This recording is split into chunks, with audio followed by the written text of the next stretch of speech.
Salut, eu sunt Badea Iar eu sunt Dun. și acesta este Primul nostru videoblog. Poate unii dintre voi ne criticați pentru ceea ce facem și o să spuneți că nu-i de nasul nostru și că nu avem nicio legătură, dar noi ne-am decis să facem asta pentru a ne spune o opinie. Nu o luați în nume de rău sau personal, dacă nu vă place e ok, nu ne supărăm. Fără alte adăugări, vă vom lăsa pe voi să decideți dacă ne descurcăm sau nu în videoclipurile viitoare. Dacă nu vă place, noi oricum vom continua. Acum câțiva ani era la modă hi-fi. Acum este Facebook-ul un trend în viața copiilor de 12-13 ani care își declară dragostea pe internet, neștiind însă cu ce se mănâncă.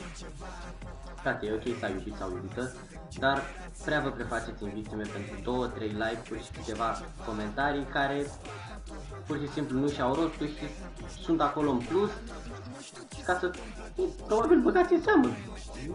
Sincer, îmi pare rău dacă v-ați simțit jignite, dar prin ce postați și prin comentariile pe care le lăsați, cam asta are.